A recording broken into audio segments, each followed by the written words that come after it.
चला मित्रांनो, प्राकृतिक रचनेनुसार भारताचे जे 5 भाग पाडले जातात, या 5 भागाची माहिती या ठिकाणी घ्यायची आपल्याला। आता ही ते 5 भाग आहेत बघा। उत्तरेकडील पर्वतीय प्रदेश, उत्तरेकडील मैदानी प्रदेश, भारतीय पठार, भारतीय किनारपट्टी आणि भारतीय बेटे।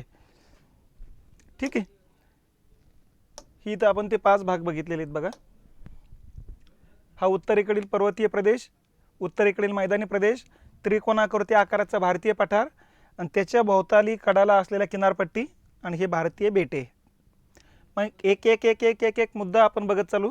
सुरुवातीला बघायचा आपल्याला उत्तरेकडील पर्वतीय प्रदेश। मग आता हा उत्तरेकडचा जो पर्वतीय प्रदेश आहे, या पर्वतीय प्रदेशाबद्दलची माहिती आपल्याला या लेक्चरमध्ये घ्यायची। यालाच म्हणायचं हिमालयन डोंगररांगा। ठीक आहे, मग आता हिमालयन ज्या डोंगररांगा आहे, या डोंगररांगेचा प्रदेश अगोदर आपण लक्षात घ्यायचा।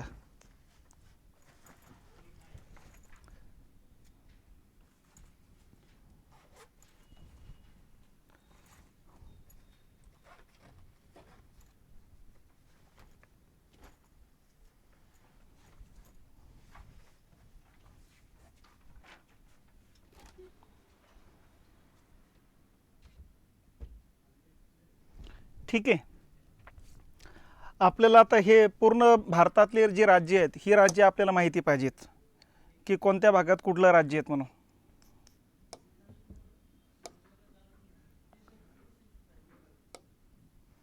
ठीक आहे, हे इकडे लक्षात घेतलं पाहिजेत की इथे लडाख आहे, हा जम्मू काश्मीरची एरिया आहे, हा हिमाचल प्रदेश आहे, हा उत्तराखंड आहे, हा नेपाळ आहे, हा सिक्कीम आहे, इथं पश्चिम बंगालची एरिया आहे, हा भूतान आहे, हा अरुणाचल प्रदेश आहे, इकडे हा नागालँड, मणिपूर, मिझोराम, त्रिपुरा आणि ही मेघालय। ठीक आहे, आता या पार्टमध्ये हिमालयन डोंगररांगा येतात बघा। पण त्याच्यामध्ये अगोदर लक्षात घ्यायचं, या ठिकाणी काही डोंगररांगा अशा पद्धतीनं या डोंगररांगेला म्हणायचं काराकोरम डोंगररांगा। या पलीकडच्या ज्या डोंगररांगा लागतात, या काराकोरम डोंगररांगा आहेत या। ठीक आहे, या लडाखमधून जात असतात बघा। भारतामधून फक्त लडाखमध्ये आहे, बाकीचा एरिया पूर्ण चायनामध्ये लागतो। आता या डोंगररांगेच्या दक्षिणेकडे ज्या डोंगररांगा येतात, आता त्या डोंगररांगा लक्षात घ्यायच्या। हिमालयन डोंगररांगा ज्याला म्हणतो आपण, तर ह्या अशी इथून सुरुवात होतात बघा।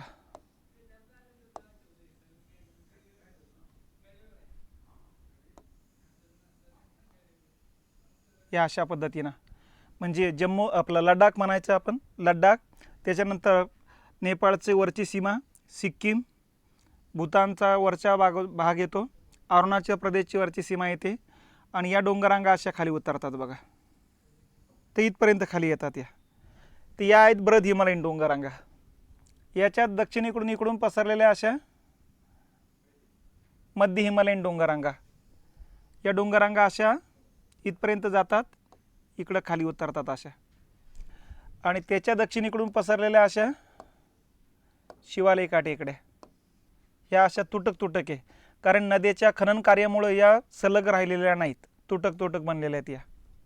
ठीक आहे, या अशा पद्धतीने चालतात बघा या डोंगररांगा। आणि इकडं अशा या ठिकाणी येतात, अशा होऊन अशा वळतात बघा। तर ह्या लाल रंगाने ज्या काही दाखवल्या जातात, यांना म्हणायचं हिमालयन डोंगररांगा। पलीकडचे जे डोंगररांगा याला ट्रान्स हिमालय म्हणायचं, हिमालयाच्या बाहेरच्या डोंगररांगा म्हणा किंवा काराकोरम डोंगररांगा म्हणा।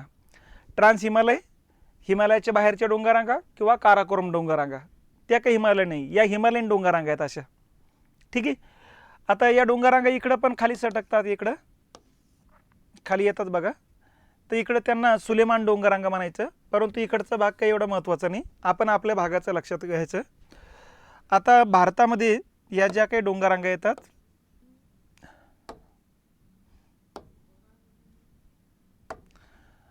आता या डोंगररांगेची थोडक्यात माहिती लक्षात घ्या। या 3 डोंगररांगा म्हणजे हिमालयन डोंगररांगा आहे। एकदम उत्तरेकडची डोंगररांग जी आहे ती बृहद हिमालय, किंवा याला दुसरं नाव हिमाद्री किंवा ग्रेटर हिमालय म्हणतो आपण। ही मधल्या भागातली जी आहे तिला म्हणायचं मध्य हिमालय किंवा हिमाचल असंही म्हणतो आपण तिलाच। आणि जी दक्षिणेकडची आहे तिचं नाव आहे शिवालिका टेकड्या। अशा आडव्या 3 डोंगररांगा आहेत या। शिवालिका टेकडे जे आहेत ते 1500 मीटर उंचीचे आहे. मध्य हिमालयीन डोंगररांगा याच्या दुप्पट 3000 मीटर उंचीचे आहे आणि बृहद हिमालय त्याच्या दुप्पट 6000 मीटर उंचीचे आहे. सर्वाधिक उंचीचे डोंगररांग आहे बृहद हिमालय, पलीकडचे ह्या 4000 मीटर उंचीचे आहे. तर सर्वाधिक उंचीचे डोंगररांग बृहद हिमालय ही जगातली सर्वाधिक उंचीची डोंगररांग आहे. या डोंगररांगे इतकी उंचीची डोंगररांग जगात कुठलीच नाही. आलं लक्षात? तर अशा पद्धतीनं मध्य हिमालय, शिवालिका टेकड्या, बृहद हिमालय, उत्तरेकडे जाताना उंची प्रत्येकाची वाढत वाढत जात असते बघा.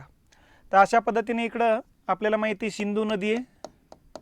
सिंधू नदीपासून ते पार इकडं ब्रह्मपुत्र नदीचं पात्र येतं असं इथं ब्रह्मपुत्रा नदी येत असते बघा.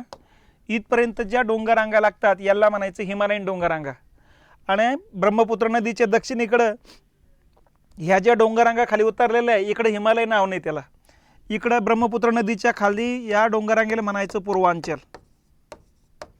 या पूर्वांचलच्या डोंगररांगा आहे, ठीक आहे, खालच्या. आणि इकडच्या भागात म्हणायचे हिमालय. आडवे 3 भाग आहे, शिवालिका, मध्य हिमालय, बृहद हिमालय, ठीक आहे. मग सिंधू नदीपासून ते अरुणाचल प्रदेशपर्यंत, आपलं अरुणाचल प्रदेशमधील ब्रह्मपुत्र नदीपर्यंत टोटल हिमालयाची लांबी येते 2400 किलोमीटर. आणि रुंदी जर बघितली आपण, काही ठिकाणी आपली उगा 100-150 किलोमीटरची रुंदी आहे. आलं लक्षात? मिनिमम 150 ते मॅक्झिमम 400 किलोमीटर इतकी रुंदीचा हा पार्ट येतो बघा, ठीक आहे. 150 ते 400 किलोमीटर रुंदीचा पार्ट आहे. आणि टोटल एरिया येतो 5 लाख चौरस किलोमीटर. हा एवढा एरिया येतो असतो, ठीक आहे. तर अशा पद्धतीने या हिमालयीन डोंगररांगा आहे. भारतातल्या कुठल्या कुठल्या राज्यात पसरलेलं आहे? लडाख, जम्मू काश्मीर, ठीक आहे. त्याच्यानंतर इथं हिमाचल प्रदेश, इथं उत्तराखंड, त्याच्यानंतर इथं दार्जिलिंगचा पश्चिम बंगालचा एरिया, सिक्कीम, आसामचं उत्तरेकडच्या सीमा, अरुणाचल प्रदेश पूर्ण येतो. इकडं नागालँड, मणिपूर, मिझोराम, त्रिपुराचा एक भाग सोडला की मेघालयमध्ये पण सुद्धा डोंगररांगा आहेत. तर अशा या डोंगररांगा येतात. मग जसं या डोंगररांगेचं आता निर्मितीचं कारण काय ते लक्षात घ्यायचं आपण. या हिमालयीन डोंगररांगेत निर्मितीचं कारण काय? तर आपण सुरुवातीला लक्षात घेतलं पाहिजे, आपली जी पृथ्वी आहे या पृथ्वीवरती पृथ्वी निर्माण झालेली 400 कोटी वर्षापूर्वी. आणि 400 कोटी वर्षानंतर जर आपण बघितलं, हळूहळू पृथ्वी थंड होत गेली. पृथ्वीतून बरेच वायू बाहेर पडले थंड होताना, आणि बाहेर पडलेल्या वायूपासूनच या ठिकाणी वातावरण तयार झालं. आणि या वातावरणातलंच विविध वायूपैकी हायड्रोजन ऑक्सिजनचा संयोग झाला आणि त्याच्यापासून पाणी तयार झालं. मग 100-150 कोटी वर्षापूर्वी पाणी तयार झालेले. मग जलावरण तयार झालं. आणि जलावरण ज्यावेळेस तयार झालं तर त्यावेळेस पृथ्वीवरती पूर्ण पाण्याचा मिळून एकच महासागर होता आणि पूर्ण जमिनीचा मिळून एकच खंड होता. मग हा जो काही खंड होता हा या ठिकाणी होता असा. मग या खंडाला नाव दिलं होतं पॅन्जिया. जसं आज आपण म्हणतो ना 7 खंड आहे, तर 7 खंडांचं मिळून एकच खंड होता पॅन्जिया. आणि उरलेला भाग जो होता पूर्ण महासागर होता. लक्षात? पलीकडची बाजू, ही बाजू, सगळे या भागाला नाव दिलं होतं पॅन्थालसा. तर ही पृथ्वीची स्थिती होती 20 कोटी वर्षापूर्वीची. लक्षात? पॅन्जिया आणि पॅन्थालसा. पॅन्जिया 7 खंडांचं मिळून बनला होता, पॅन्थालसा सगळ्या 5 महासागरांचं मिळून बनला होता.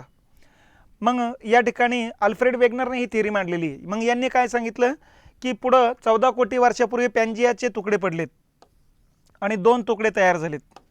एक तुकडा उत्तरेकडे राहिला आणि एक तुकडा दक्षिणेकडे वाहत गेला जमिनीचा. पॅन्जियाचे 2 तुकडे पडलेत. उत्तरेकडच्या तुकड्याला नाव दिलं लॉरेशिया आणि दक्षिणेकडची या तुकड्याला नाव दिलं गोंडवाना. आणि यांच्या दरम्यानच्या खोलगट भागामध्ये मग 33 नावाचा समुद्र तयार झाला.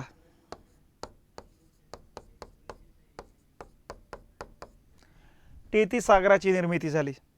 आलं लक्षात? तर अशा पद्धतीनं सुरुवातीला पॅन्जिया, नंतर लॉरेशिया आणि गोंडवाना. पॅन्जियाचे 2 तुकडे पडलेत. मग ती 33 सागराचा भाग तयार झाला. आणि त्याच्यानंतर मग असं म्हटलं जातं आहे की परत पुढच्या कालखंडात लॉरेशियाचे तुकडे पडलेत आणि गोंडवानाचे अनेक तुकडे पडलेत. आणि त्यापासून सध्याचे 7 खंड आणि 5 महासागर निर्माण झालेत. मग यामध्ये आपल्याला माहिती इथं विषुववृत्त आहे. इथं उत्तर अमेरिका तयार झाला, इथं दक्षिण अमेरिका तयार झाला. हा युरोप खंडाचा पार्ट येतो. हा इथं आफ्रिका खंड आहे. हा या ठिकाणी तांबडा समुद्र आहे. इथं आपला देश येतो भारत. हा आशिया खंडाचा पार्ट आहे इकडं. आलं लक्षात. इकडं ऑस्ट्रेलिया खंड आहे, इथं अंटार्क्टिका खंड आहे. मग हा उत्तर अमेरिका, हा युरोप आणि इकडचा हा आशिया. आशियाचा कुठला एरिया? हिमालयन डोंगररांगाचा वरचा एरिया. हे सगळे तिन्ही पार्ट जे आहे, 1 नंबर, हा 2 नंबर, हा हिमालयाचा उत्तरेकडचा पार्ट 3 नंबर, ही तिन्ही पार्ट जी आहे लोअर एशियाचे तुकडे पडून तयार झालेले आहे. उत्तर अमेरिका, युरोप आणि आशिया, हिमालयाचा उत्तरेकडचा आशिया भाग हा लोअर एशियाचे तुकडे पडून तयार झालेले, हा लोअर एशिया आहे. ठीक आहे. आणि या गोंडवानाचे तुकडे पडून या ठिकाणी हिमालयाच्या दक्षिणेकडचा पार्ट म्हणजे भारतीय उपखंड. लक्षात. ऑस्ट्रेलिया, नंबर 3 ला अंटार्क्टिका,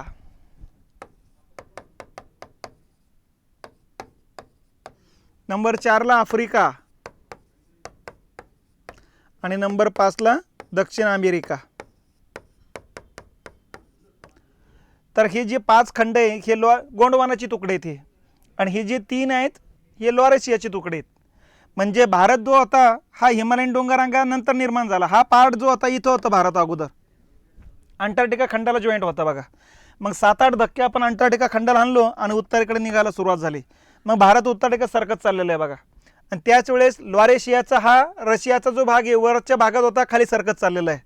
आणि सरकत जात जात जात आज आपण विषुववृत्ताच्या उत्तरेकडे गेलो आणि या दोघांच्या मध्ये 33 सागर होता एका कालखंडामध्ये. मग भारत उत्तरेकडे सरकला, रशियाचा हा आशियाचा भाग खाली सरकत चालला.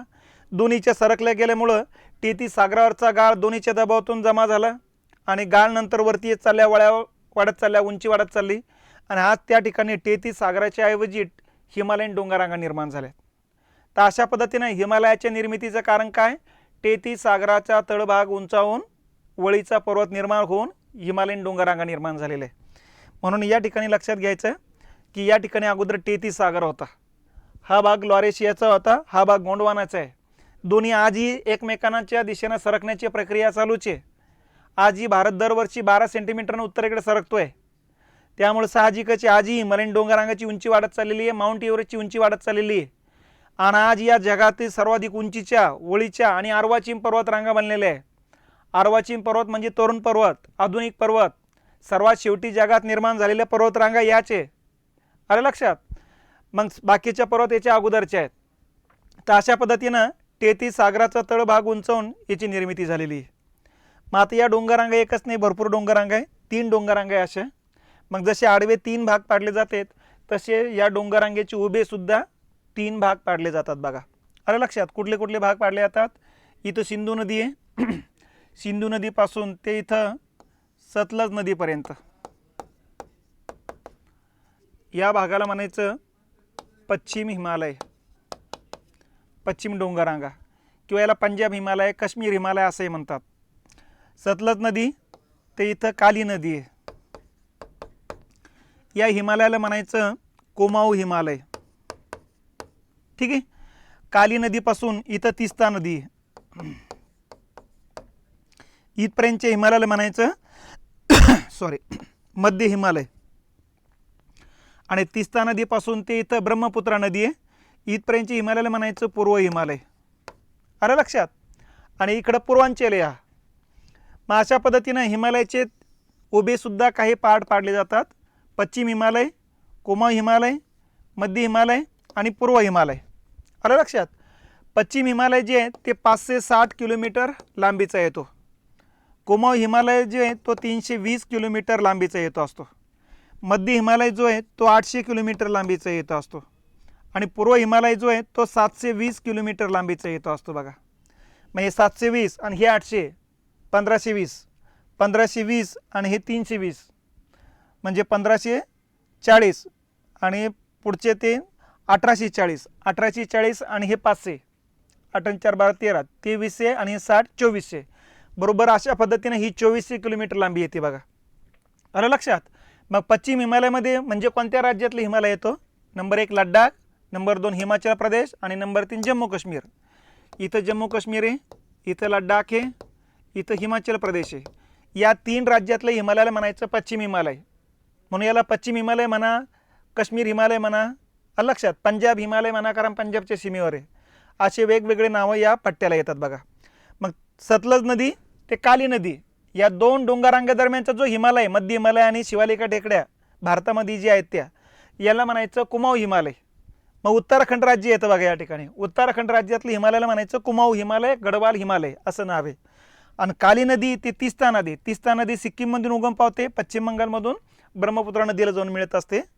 तर या नदी दरम्यानचे हिमालयाला म्हणायचं मध्य हिमालय. मग मध्य हिमालयामध्ये नेपाळचे हिमालयात समावेश होतो. ठीक आहे. इथं यूपी बिहारच्या बॉर्डरवरती जे शिवालिका टेकड्या आहेत त्यांचा समावेश होतो. इथं पश्चिम बंगालचा दार्जिलिंगचा जो हिमालय त्याचा समावेश होतो आणि सिक्कीम राज्यातल्या हिमालयाचा समावेश होतो. तर हे येतात मध्य हिमालयातले प्रदेश. आणि याच्या पूर्वेकडं पूर्व हिमालय. मग याच्यामध्ये भूतान, आसाम आणि अरुणाचल प्रदेश या राज्यातलं हिमालयाला म्हणायचं पूर्व हिमालय. तर अशा पद्धतीनं ज्या पद्धतीनं आडवे 3 भाग पाडले जातात तसे उभे सुद्धा 4 भाग आहे. 1, 2, 3 आणि हा 4. आणि बाकीच्या भागाला म्हणायचं पूर्वांचल. मग आलं लक्षात. तर अशा पद्धतीनं आडवे आणि उभे उपभाग लक्षात घ्यायचे. आता या ठिकाणी यांचे स्थानिक नावं हे लक्षात ठेवायचे. आता स्थानिक नावं जर बघितलं आपण तर सुरुवातीला लडाख आणि जम्मू काश्मीर बघा. इथं काय नाव आहे या डोंगररांगेला? काराकोरम आहे. बरोबर आहे. इथं जम्मू काश्मीर लडाखमध्ये काय काय नाव होतं? या डोंगररांगेची एक शाखा इकडे येत असते बघा, याला म्हणायचं लडाख डोंगररांगा. काराकोरम नंतर लडाख लागतात. लडाख नंतर या ठिकाणी या बृहद हिमालयन डोंगररांगा आहे. या बृहद हिमालयन डोंगररांगेला म्हणायचं झास्कर. आलं लक्षात. त्याच्यानंतर या मध्य हिमालयन डोंगररांगा आहे. या मध्य हिमालयन डोंगररांगेला म्हणायचं पीर पंजाल. आणि इकडे या शिवालिका टेकडे.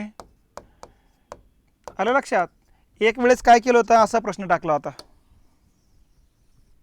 आलं लक्षात. आणि असं करून टाकलं होतं आणि असं दिलं होतं ए, बी, सी आणि डी क्रमानं कोणत्या डोंगररांगा आहेत. मग सर्वात पलीकडे येतात काराकोरम, त्याच्या दक्षिणेकडे येतं लडाख, त्याच्या दक्षिणेकडे येतं झास्कर आणि त्याच्या दक्षिणेकडे येतं पीर पंजाल. त्याच्या दक्षिणेकडे मग शिवालिका टेकडे येत असतात बघा. तर अशा पद्धतीनं या डोंगररांगा या ठिकाणच्या लक्षात घ्यायच्या. तर याला म्हणायचं इथलं स्थानिक नाव. त्याच्यानंतर हिमाचल प्रदेशमध्ये स्थानिक नाव काय? धौलाधार.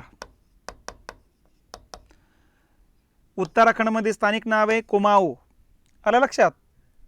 आणि नंतर मग इकडं अरुणाचल प्रदेशमध्ये पतकोई, नागालँडमध्ये नागा, मणिपूरमध्ये मणी आणि मिझोराममध्ये लुशाई. हे अशी स्थानिक नाव आहे. आणि मेघालय राज्यामध्ये पूर्व पश्चिम दिशेनं 4 डोंगररांगा आहे. पश्चिमेकडून पूर्वेकडे गेलं तर पहिले लागतात गारो, दुसऱ्या लागतात खासी, तिसऱ्या लागतात जयंतिया आणि चौथ्या डोंगररांगेचं नाव आहे बरेल. आलं लक्षात. तर असे मेघालय राज्यातल्या डोंगररांगेचं असे क्रमानं स्थानिक नावं लक्षात घ्यायचे. तर अशा पद्धतीनं हा हिमालयन डोंगररांगा येतो. मग आता या हिमालयन डोंगररांगेची वैशिष्ट्य काय, ती वैशिष्ट्ये लक्षात घ्यायची आपल्याला.